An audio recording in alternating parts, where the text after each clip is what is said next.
நண்பர்களே, இன்று ஏப்ரல் மாதம் 7ஆம் தேதி லண்டனில் இப்பொழுது நேரம் இரவு 9:23. ட்ரம்பினுடைய காலக்கெடு முடிவதற்கு இன்னும் 4 மணித்தியாலங்கள் தான் இங்கே இருக்கின்றன. லண்டன் நேரம் 1 மணிக்கு அவருடைய காலக்கெடு முடிவடைகிறது. இதற்கிடையில் ஈரானிய மக்கள் மிகப்பெரிய போராட்டம், மனித சங்கிலி போராட்டம் நடத்தி வருகிறார்கள். அவர்களுடைய அணுமின் நிலையம் மற்றும் மின்சார நிலையம், பாலங்கள், ரயில் நிலையங்கள் தாக்கப்பட போகின்றன என்கின்ற மிகப்பெரிய அச்சம் காரணமாக அவர்கள் மிகப்பெரிய மனித சங்கிலி போராட்டத்தில் ஈடுபட்டிருக்கின்றார்கள். அந்த இடங்களில் தங்களை கொன்றுவிட்டு ஈரானிய செல்வங்களை அழிக்கலாம் என்று அந்த மக்கள் தற்பொழுது கூடியிருக்கின்றார்கள், ஒன்று சேர்ந்திருக்கிறார்கள். மிகப்பெரிய டென்ஷனாக உலகம் முழுவதிலும் பதட்டமாக இருக்கிறது. இந்த ட்ரம்ப் என்ன செய்ய போகின்றார்? சில நேரங்கள்ல அணு ஆயுதத்தை போட போகிறாரா அல்லது காபட் பொம்மை போட போகிறாரா, என்ன நிலைமை என்பது தொடர்பாக பலதரப்பட்ட தகவல்கள் ஒவ்வொரு பக்கம் இருந்து வந்து கொண்டிருக்கின்றன. ஆனால் முக்கியமாக கார்க் ஐலண்ட் இப்பொழுது தாக்கப்பட்டு அழிக்கப்பட்டு கொண்டிருக்கிறது. கார்க் ஐலண்ட் முக்கியமான ஒரு விஷயம் என்னன்னா, ஈரானுடைய எண்ணெய் ஏற்றுமதிக்கான ஒரு துறைமுகம். உதாரணத்துக்கு திருகோணமலை துறைமுகம் போல மிக ஆழமான துறைமுகம். அந்த இடத்திற்கு தான் பைப் வழியாக ஒயில கொண்டு வந்து, அது குரூட் ஒயிலாக இருந்தாலும் சரி, கச்சா எண்ணெய் கொண்டு வந்து அங்கிருந்து உலக நாடுகளுக்கு அனுப்பி வைக்கின்ற மிகப்பெரிய செல்வமான ஒரு இடம். அந்த இடம் ஈரானுக்கு மிக முக்கியமானது. அந்த இடத்தை தற்பொழுது அவர்கள் அழித்துக் கொண்டிருக்கின்றார்கள். அமெரிக்காவும் இஸ்ரேலும் சேர்ந்து அழித்துக் கொண்டிருக்கின்றார்கள். அதை அழிக்க கூடாது என்றுதான் ஏற்கனவே யோசித்தார்கள். ஆனால் தற்பொழுது அதனை முழுமையாக அழித்துக் கொண்டிருக்கின்றார்கள். இதுதான் தற்போதைய செய்தி. அடுத்தது, ட்ரம்பினுடைய இந்த காலக்கெடு தொடர்பான ஒவ்வொரு விதமான தகவல்கள் வந்து கொண்டிருக்கின்றன. இந்த தகவல்களை நான் உங்களுக்கு தருகின்றேன். சப்ஸ்கிரைப் செய்யாத அன்பர்கள் சப்ஸ்கிரைப் செய்யுங்கோ, லைக் பட்டன் அழுத்துங்கோ, ஹை பட்டன் அழுத்துங்கோ, உங்களுக்கு உடனுக்குடன் செய்திகள் வந்து சேரும். சப்ஸ்கிரைப் செய்யாமல் நிறைய பேர் பார்க்கிறீர்கள், சப்ஸ்கிரைப் செய்துட்டு பாருங்க. சரி, முழுமையான இந்த தகவல்களை நாம் இன்று பார்ப்போம். 2 வார காலத்துக்கு இந்த ட்ரம்பினுடைய இந்த யோசனையை நீடிக்க வேண்டும் என்று பாகிஸ்தான் கோரிக்கையை ஈரான் சாதகமாக பரிசீலித்து வருவதாக ஒரு மூத்த ஈரானிய அதிகாரியை மேற்கோள் காட்டி ராய்ட்டர்ஸ் செய்தி வெளியிட்டிருக்கிறது. சரி, இன்றைக்கு அடிக்காம இந்த ட்ரம்பினுடைய இந்த காலக்கெடுவை மேலும் போர் நிறுத்தம் என்று சொல்ல முடியாது. அவர்கள் காலக்கெடு என்றுதான் அவர்கள் சொல்லிக் கொண்டிருக்கிறார்கள். போர் நிறுத்தத்துக்கு ஈரான் தயாராக இல்லை. ஹோர்முஸ் நீரிணை மீதான தனது முற்றுகையை முடிவுக்கு கொண்டு வர ஈரான் மீது அமெரிக்க ஜனாதிபதி டொனால்டு ட்ரம்ப் விதித்திருந்த காலக்கெடுவை மேலும் 2 வாரங்களுக்கு நீடிக்க வேண்டும் என்று பாகிஸ்தான் பிரதமர் ஷெபாஸ் ஷெரீப் இன்று கோரிக்கை விடுத்திருக்கிறார். ராஜதந்திர பேச்சுவார்த்தைகள் அதன் போக்கில் செல்ல அனுமதிக்கும் வகையில் காலக்கெடுவை 2 வாரங்களுக்கு நீடிக்குமாறு அதிபர் ட்ரம்பை நான் பணிவுடன் கேட்டுக்கொள்கின்றேன் பிளீஸ் என்று சொல்லித்தான் அவர் போட்டிருக்கின்றார் என்று பிரதமர் ஷெபாஸ் ஷெரீப் சொல்கின்றார். நல்லிணக்கத்தின் அடையாளமாக ஈரானிய சகோதரர்கள் ஹோர்முஸ் நீரிணையை அதற்கேற்ற 2 வார காலத்திற்கு திறக்குமாறும் பாகிஸ்தான் முழு மனதோடு கேட்டுக்கொள்கிறது என்று ஷெரீப் தன்னுடைய தளத்திலே பதிவிட்டிருக்கிறார். பாகிஸ்தான் என்னடா, பாகிஸ்தான் தான் இப்பொழுது இந்த போர் நிறுத்தம் தொடர்பாக பேசிக் கொண்டிருக்கிறது. ஆனால் ஈரான் அதனை மறுத்துக் கொண்டிருக்கிறது. முழு விவரங்களை நாங்கள் இப்பொழுது பார்ப்போம். வளைகுடா எண்ணெய் மீதான தனது முற்றுகையை முடிவுக்கு கொண்டு வர அல்லது ஈரானில் உள்ள ஒவ்வொரு பாலத்தையும், இது பாலத்தின் நாள், இது மின் நிலையத்தின் நாள், அமெரிக்கா அழித்துவிடும் என்ற எச்சரிக்கை ட்ரம்பின் வாஷிங்டன் நேரப்படி இரவு 8 மணி, தெஹ்ரான் நேரப்படி அதிகாலை 3:30 வரை ஈரானுக்கு கொடுத்திருக்கிறார். அரசியல் மற்றும் இராணுவ முடிவுகளின் விளைவுகளை ஒரு முழு இனமோ அல்லது நாகரிகமோ சந்திக்க நேரிடும் என்று கூறும் இந்த அறிக்கையில் ஐக்கிய நாடுகள் சபையின் பொதுச் செயலாளர் அண்டோனியோ குட்ரோஸ் மிகுந்த கவலை அடைந்துள்ளார் என்று ஐக்கிய நாடுகள் செய்தி தொடர்பாளர் ஸ்டெஃபான் துதாரிக் தெரிவித்திருக்கின்றார். ஹோர்முஸ் நீரிணை திறக்கப்படாவிட்டால் இன்று இரவு ஒரு முழு நாகரிகம் அளிக்கப்பட்டுவிடும் என்று செவ்வாய்க்கிழமைக்கு முன்னதாக ட்ரம்ப் விடுத்த எச்சரிக்கையை தொடர்ந்து குட்ரோஸின் இந்த கருத்து வந்திருக்கிறது. ஒரு சமூகத்தின் உள்கட்டமைப்பை மொத்தமாக அளிப்பதையோ அல்லது பொதுமக்களுக்கு வேண்டுமென்றே துன்பத்தை விளைவிப்பதையோ நியாயப்படுத்தும் எந்த ஒரு இராணுவ நோக்கமும் சரியானது இல்லை என்று குட்ரோஸ் சொல்கின்றார். அழிவுக்கு பதிலாக உரையாடலை நடத்துங்கள், இன்னும் தலைவர்கள் உரையாடலை தேர்ந்தெடுக்கலாம் என்று அவர் குறிப்பிடுகின்றார். ஆனால் உரையாடல் இல்லை. தற்பொழுது கார்க் தீவு அளிக்கப்பட்டுக் கொண்டிருக்கிறது. அது மட்டுமல்ல, ஈரானுடைய ஏவுகணைகள் தொடர்ச்சியாக சவுதி அரேபியா மீது வந்து விழுந்து வெடித்திருக்கின்றன. என்ன, சவுதி அரேபியாவில் இருக்கின்ற அமெரிக்க நிலைகள் மீதுதான் வந்து விழுந்து வெடித்திருக்கின்றன. டெல் அவீவ் மீதும் விழுந்து வெடித்திருக்கின்றன. நூற்றுக்கணக்கான ஏவுகணைகளை அவர்கள் ஏவிக் கொண்டிருக்கிறார்கள். இது வாழ்வா சாவா என்ற ஒரு இறுதி மூச்சா என்கின்ற ஒரு கேள்வியும் எழுகிறது. பேச்சுவார்த்தை இருக்கா இல்லையா என்று மூடலாக இருக்கிறது. ஒருவருமே தெளிவாக பேசுகின்றார்கள் இல்லை. மக்கள் நள்ளிரவு 12 மணி முதல் காலை 6 மணி வரை மக்கள் வீட்டிலே இருக்குமாறு குவைத்தின் உள்துறை அமைச்சகம் கேட்டிருக்கிறது. அடுத்தது, தெஹ்ரானில் உள்ள ஒரு யூத வழிபாட்டு தலத்தில் இரவு நேர தாக்குதலால் ஏற்பட்ட சேதம் தொடர்பாக இஸ்ரேல் ராணுவம் தற்பொழுது வருத்தம் தெரிவித்திருக்கிறது. ஈரானில் உள்ள யூத வழிபாட்டு தளம் மீதும் தாக்குதல் நடத்தப்பட்டிருக்கிறது. இந்த தாக்குதல் ஒரு மூத்த ஈரானிய தளபதியை இலக்காக கொண்டது என்று இஸ்ரேலிய ராணுவம் சொல்கிறது. அந்த யூத வழிபாட்டு தளத்தில் அவர் இருந்தாரா இல்லையா, அதற்குள் மறைந்திருந்தார் என்று இஸ்ரேல் சொல்கிறது. ஈரானுடைய ஆட்சியின் அவசரகால தலைமையகமான ஹத்தம் அன்பியாவில் இருந்த ஒரு மூத்த தளபதியை இஸ்ரேலிய பாதுகாப்பு படை தாக்கி இருக்கிறது என்று ஏபியின் கேள்விக்கு பதிலளித்த இஸ்ரேலிய ராணுவ செய்தி தொடர்பாளர் தெரிவித்திருக்கிறார். இந்த தீவின் எண்ணெய் வசதிகளுக்கு எந்தவித இடையூறும் ஏற்படவில்லை என்று தற்பொழுது ஈரான் அறிவித்திருக்கிறது. கார்த்தீவை இப்பொழுது அழித்துக் கொண்டிருக்கிறார்கள். இன்று ஈரானின் கார்த்தீவில் உள்ள ராணுவ இலக்குகள் என கூறப்படும் இடங்கள் மீது அமெரிக்கா தாக்குதல்களை நடத்தியதாக மூத்த அமெரிக்க அதிகாரியை மேற்கோள் காட்டி அக்சியோஸ் செய்தி வெளியிட்டிருக்கிறது. இந்த மோதல் குறித்து அமெரிக்கா தனது நிலைப்பாட்டை மாற்றிக் கொள்ளாததால் மத்திய கிழக்கை இருளில் மூழ்கடிக்க தயாராக இருப்பதாக ஈரானிய வட்டாரம் தற்பொழுது தெரிவித்திருக்கிறது. ராய்ட்டர்ஸிடம் கூறியிருக்கிறது. இப்ப தொடர்ச்சியாக ஈரான் மீது தாக்குதல் நடத்தினால் முழு மத்திய கிழக்கும் இருளில் மூழ்கப் போவதாக ஈரான் இப்பொழுது குறிப்பிட்டிருக்கிறது. அழுத்தத்துக்கு பணிந்துவிட வேண்டும் என விரும்பும் அமெரிக்காவுடன் எந்த பேச்சுவார்த்தையும் இல்லை. அமெரிக்கா தனது தரப்பில் நெகிழ்வு தன்மையை காட்டும் பொழுது நாங்களும் நெகிழ்வு தன்மையை காட்டுவோம் என்று ஈரான் தெரிவித்திருக்கிறது.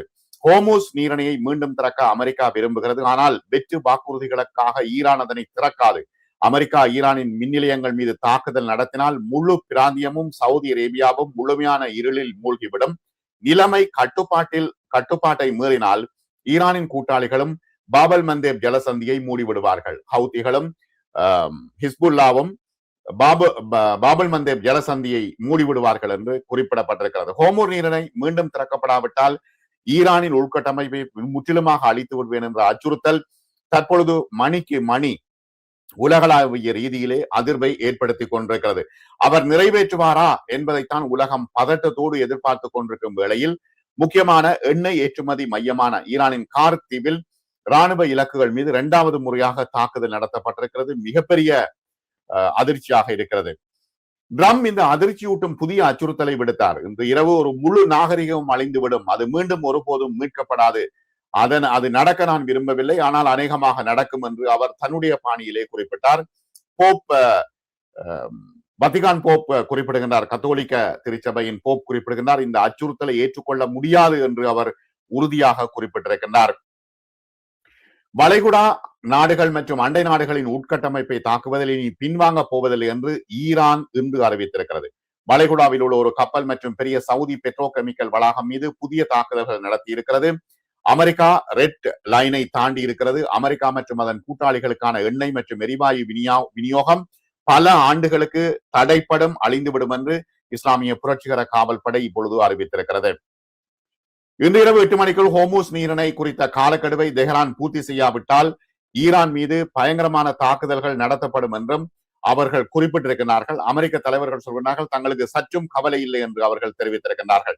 ஈரானும் சொல்கிறது, சரி, இந்த போர்க்குற்றங்கள் செய்வது குறித்து சற்றும் கவலை இல்லை என்று நீங்கள் கூறினால் நாங்களும் தயாராக இருக்கிறோம் என்று ஈரான் வெளியிட்டிருக்கிறது. ஈரானியர்கள் தங்கள் எதிர்ப்பை வெளிப்படுத்தும் விதமாக பல நகரங்களில் மனித சங்கிலிகளை அமைத்து பாலங்களிலும் மின் நிலையங்களை சுற்றியும் கூடியிருக்கிறார்கள். தற்பொழுது ஈரானிய அரசாங்கத்தால் வெளியிடப்பட்ட காணொலி காட்சிகளில் ஒரு அனல் மின் நிலையத்திற்கு அருகில் மக்கள் கூடி மனித சங்கிலி அமைத்து பாரசீக மொழியில் மின்சார தொழிலை ஆதரிப்பதே எங்கள் தேசத்தின் குறிக்கோள் என்று முழக்கமிடுவது தெரிகிறது.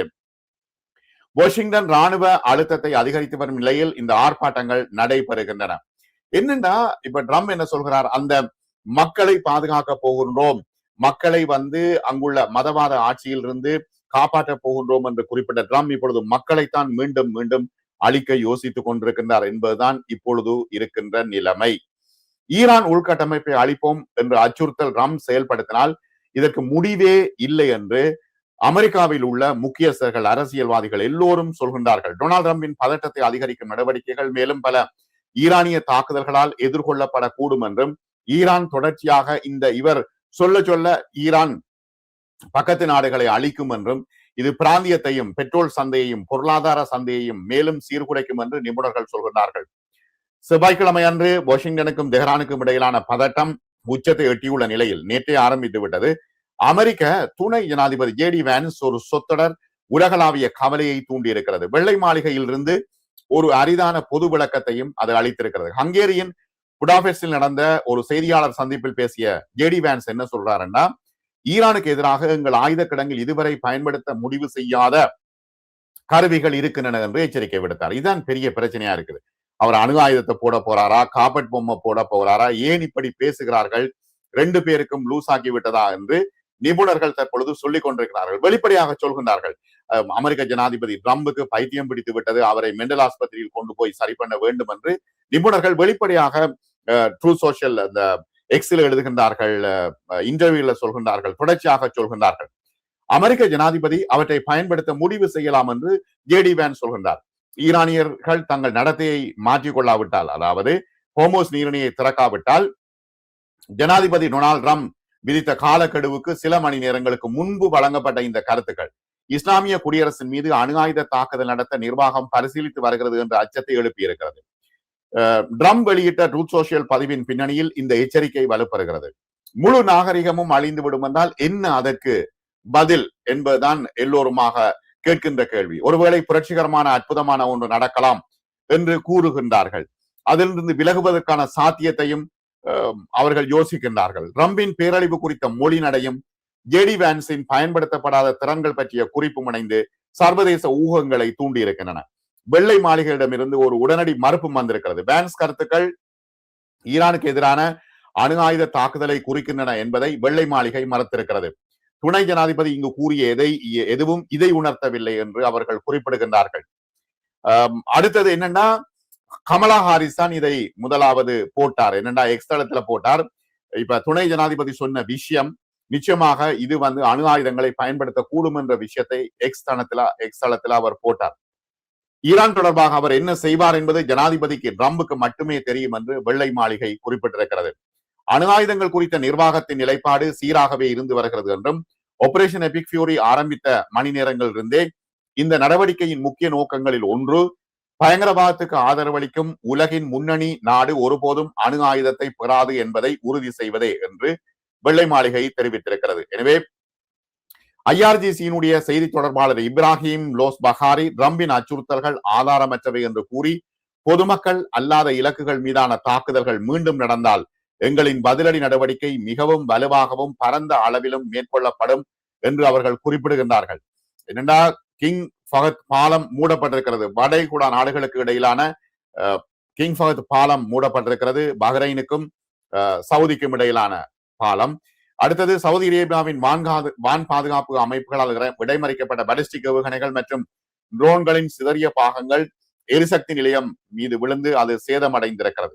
ஆகவே காலக்கெடு நெருங்கி கொண்டிருந்த போதிலும் ராஜதந்திர வழிகள் தொழில்நுட்ப ரீதியாக திறந்தே இருக்கின்றன. ஆனால் மிகவும் சிரமப்பட்டு 3 மூத்த ஈரானிய அதிகாரிகளை மேற்கோள் காட்டி நியூயார்க் டைம்ஸ் பத்திரிகை ஈரான் அமெரிக்காவுடனான நேரடி பேச்சுவார்த்தைகள் முயற்சிகளை நிறுத்திவிட்டதாக தற்பொழுது தெரிவிக்கப்பட்டிருக்கிறது. எனவே மிக இக்கட்டான ஒரு சூழ்நிலையாக இந்த சூழ்நிலை இருக்கிறது.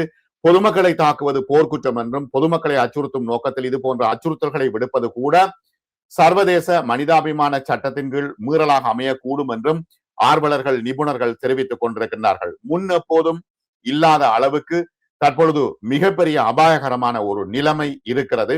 இன்னும் ஒரு சில மணித்தியாலங்கள், ஒரு 3 மணித்தியாலங்கள் இருக்கின்றன அவருடைய காலக்கெடு முடிவடைவதற்குள். அவர் விட்ரோ பண்ணுவாரா, அவருடைய இந்த காலக்கெடுவை விட்ரோ பண்ணுவாரா, மீட்டெடுப்பாரா, அல்லது தாக்குவாரா என்பது மிகப்பெரிய பிரச்சனையாக இருக்கிறது. மக்கள் பதட்டத்தில் இருக்கின்றார்கள். மத்திய கிழக்கு, டெல் அவீவ், ஈரான் எல்லா இடமும் இந்த பதட்ட நிலை இருக்கிறது. IRGC தொடர்ந்து அடித்துக் கொண்டிருக்கிறது. டெல் அவீவுக்கும் மற்றும் மத்திய கிழக்கு நாடுகளுக்கும் அடித்துக் கொண்டிருக்கிறது. அப்டேட்டுகள் வரும்பொழுது நான் உங்களுக்கு தருகின்றேன் நண்பர்களே. மற்றும் ஒரு காணொளியில் நாம் சந்திப்போம். சப்ஸ்கிரைப் செய்யாத நண்பர்கள் சப்ஸ்கிரைப் செய்யுங்க. மற்றது லைக் பட்டன் அழுத்துங்க, ஹை பட்டன் அழுத்துங்க. உடனுக்குடன் உங்களுக்கு செய்திகள் வந்து சேரும். மிக்க நன்றி.